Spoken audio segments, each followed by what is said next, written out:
ఎక్కడన్నా లంకె బిందెల గురించి ముఖ్యమంత్రి మాట్లాడని విన్నామా మనం? అసలు లంకె బిందెలు ఎవరు ఎత్తుకుతారు? గడ్డపారలు పట్టుకొని తట్టపారలు పట్టుకొని నెత్తి మీద తువ్వాల కప్పుకొని అర్ధరాత్రి లంకె బిందెల కోసం పాడుపడ్డ గుడులల్లా, పాడుపడ్డ కోటలల్లా, పాడుపడ్డ గడిలల్లా ఎవరు తిరుగుతారు? దొంగలు తిరుగుతారు. మరి ఈయన ఏం చేస్తున్నానో ఇదివరకు నాకు తెలియదు రేవంత్ రెడ్డి, కానీ ఇలా లంకె బిందెలని మాట్లాడుతున్నాడు. ఇక ఇంకో దిక్కు, అయ్యా రేవంత్ రెడ్డి గారు రుణమాఫీ ఏమైంది అంటే మెడల పేగులు వేసుకుంటా అంటాడు. రేవంత్ రెడ్డి గారు మహాలక్ష్మి ఏమైందయ్యా అంటే జేబుల కత్తెర పెట్టుకొని తిరుగుతున్నా కట్ చేస్తా అంటాడు. గట్టిగా అడిగినావనుకో, ఏమయ్యా రేవంత్ రెడ్డి 420 హామీలు ఏమైనాయి అంటే మానవ బాంబునైతా ఏమనుకుంటున్నావు అంటాడు. నా కొడకల్లారా అని మాట్లాడతాడు. నాకు తెలియకడుగుతా, ఎవడన్నా ముఖ్యమంత్రి జేబుల కత్తెర పెట్టుకొని తిరుగుతాడే?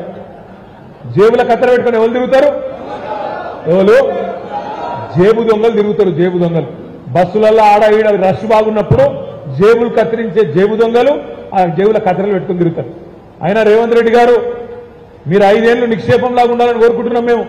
ఆ జేబుల కత్తెర జర అటు ఇటు అయితే డేంజర్ ఉంటుంది, జాగ్రత్త, కొద్దిగా జాగ్రత్త. పైలం జేబుల కత్తెర పెట్టుకొని తిరుగుతున్నా మెడల పేగులేసుకొని తిరుగుతున్నా అని మాట్లాడతాడు. మెడల పేగులేసుకొని తిరుగుతాడు ఎవడన్నా ముఖ్యమంత్రి? మెడల పేగులేసుకున్నా అంటాడు, మానవ బాంబు అంటాడు. అసలు విషయం మాత్రం చెప్పాడు రేవంత్ రెడ్డి గారు. నువ్వు ఇచ్చిన హామీలు ఏమైనా స్వామి అంటే చెప్పడు. నా ప్రభుత్వాన్ని పడగొట్టే కుట్ర జరుగుతుందంటారు. రేవంత్ రెడ్డి గారు నీ ప్రభుత్వం 5 ఏళ్లు ఉండాలని మేము కోరుకుంటున్నాం. ఈ 5 ఏళ్లలో నువ్వు ఇచ్చిన 420 హామీలు అమలు చేయాలని కోరుతున్నాం.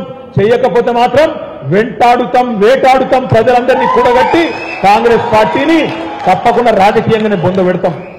మానవ బాంబులు అయ్యే కర్మ నీకు అవసరం లేదు. నీ పక్కకే ఉన్నాయి బాంబులు. ఒక నల్లగొండ బాంబు, ఖమ్మం బాంబు పక్కకే ఉన్నాయి. వాళ్ళు పెడితే నీకు బాంబులు తప్ప మేము పెట్టాల్సిన అవసరం లేదు. మాకు నీ ప్రభుత్వాన్ని పడగొట్టాల్సిన కర్మ అంతకంటే కూడా లేదు.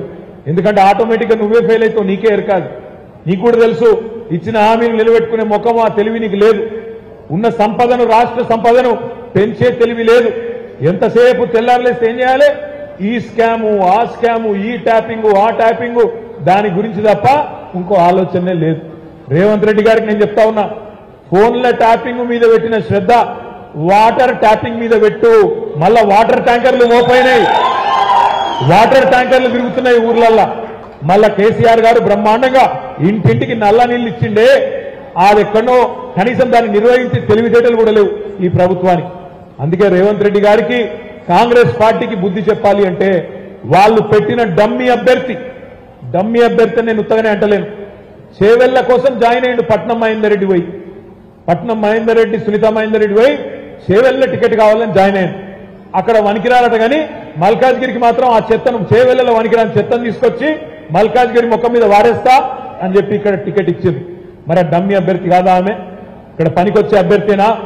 అందుకే నేను అడుగుతా ఉన్నా, మిత్రులారా ఆలోచించండి. కాంగ్రెస్ పార్టీకి ఓటేస్తే ఇవాళ ఏం నష్టం జరిగిందో ఒక్కసారి ఓటేసినందుకే మీ కళ్ళ ముంగట్నే ఉన్నది.